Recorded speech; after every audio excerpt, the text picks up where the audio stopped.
오늘 우리에게 주신 하나님의 말씀은 여호수아서 18장 1절로 10절 말씀입니다. 여호수아서 18장 1절부터 10절의 말씀입니다.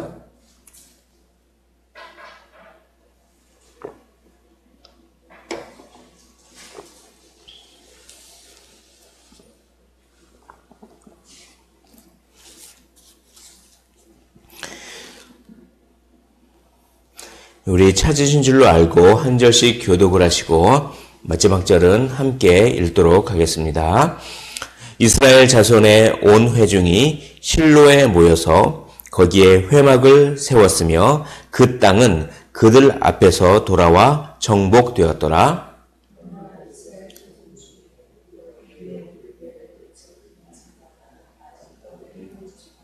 여호수아가 이스라엘 자손에게 이르되 너희가 너희 조상의 하나님 여호와께서 너희에게 주신 땅을 점령하러 가기를 어느 때까지 짓지 하겠느냐?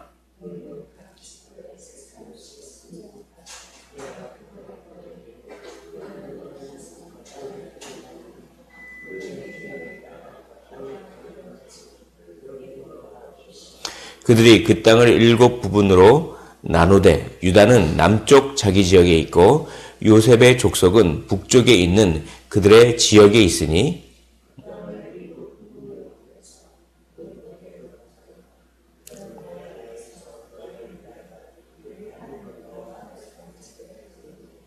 레위 사람은 너희 중에 분깃이 없나니 여호와의 제사장 직분이 그들의 기업이 됨이며 갓과 르우벤과 므낫세 반 지파는 요단 저편 동쪽에서 이미 기업을 받았나니 이는 여호와의 종 모세가 그들에게 준 것이니라 하더라.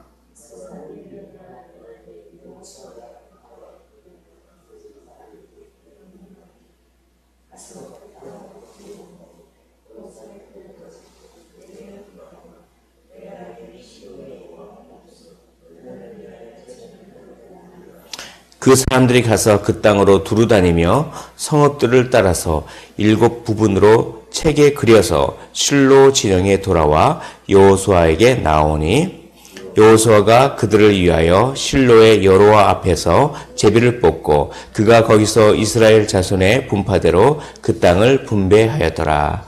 아멘. 이제 각 지파들이 땅 분배를 합니다.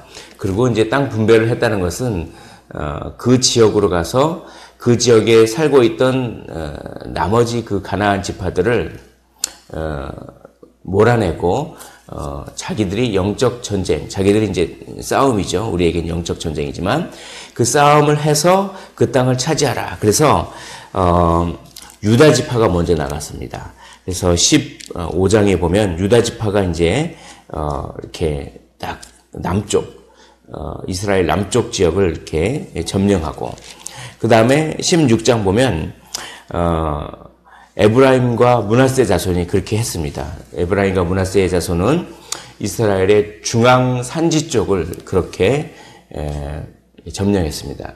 그런데 아직 나머지 7 지파가 점령하지 못하고, 분배받은 땅을 점령하지 못하고 좀 머뭇거리고 지체하고 있었습니다. 그러자 너희가 왜 이렇게 지체하느냐? 빨리 여호와께서 너희에게 주신 땅을 점령하라라고 이렇게 이제 이야기를 합니다.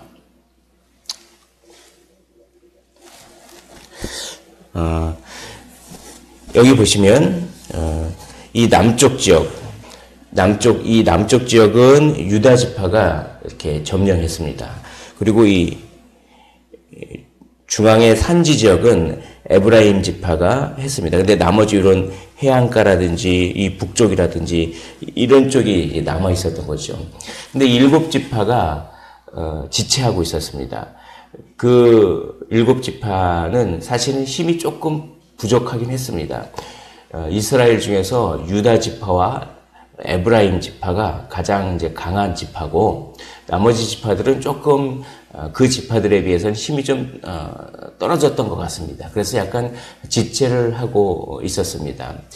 그랬더니 여호수아가 그들에게 왜 지체하느냐 이렇게 좀 책망을 하면서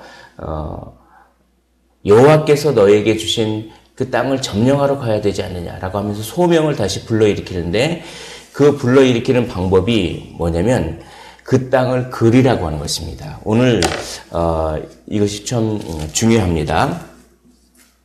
여기 보시면 4절을 보십시오. 4절을 보면 너희는 각 지파에 3사람씩 선정하라.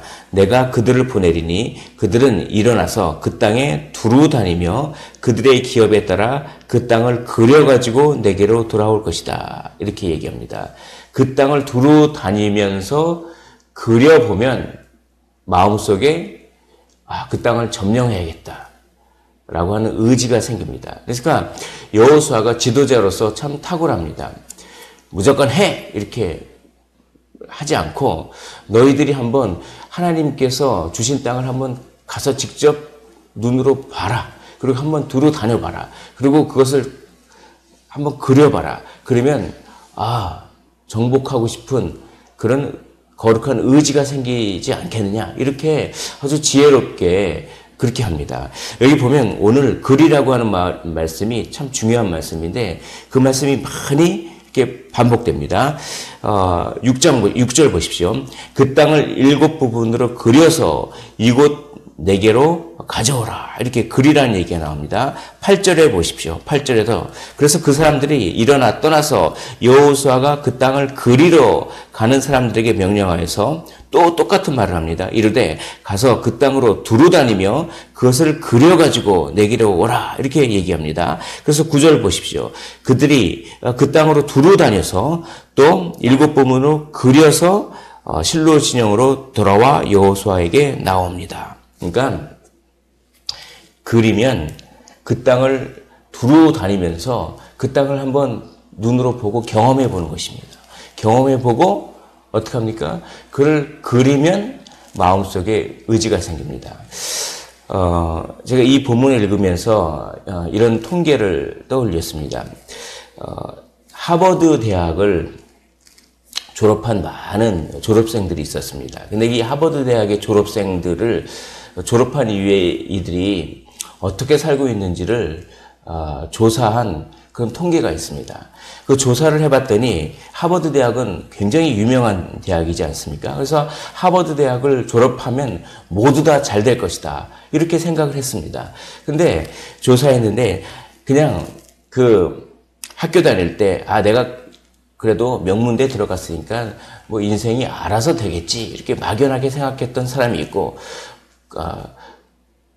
꿈을 구체적으로 생각했던 사람이 있었다고 합니다.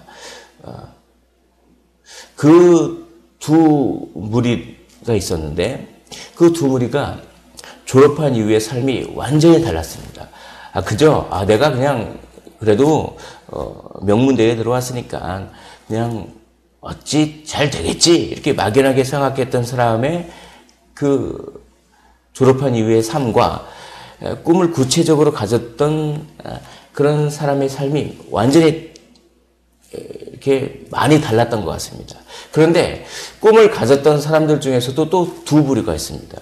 꿈을 나는 그냥 이런 삶을 살아야지. 이런 일을 하면서 이런 삶을 살아야지라고 그냥 대충 꿈을 가졌던 사람과 그 꿈을 구체적으로 글로 쓰거나 어떤 자기의 사명문으로 이렇게 문장으로 만들거나 그림을 그리거나 꿈을 구체적으로 그렸던 사람과 막연히 꿈을 갖고 있었던 사람도 완전히 천지 차이였다고 그렇게 통계 자료가 나옵니다. 꿈을 구체적으로 그리면 의지가 생깁니다. 하나님의 말씀도 그렇습니다. 말씀을 보면서 이게 좋은 말씀이다 보다 라고 생각만 하면 삶이 바뀌는 게 하나도 없습니다. 말씀을 그냥 읽고 이건 뭐 그런 말씀인가 보다. 그것이 아니라 이 말씀이 우리 마음판에 어떻게 됩니까? 그려져야 합니다.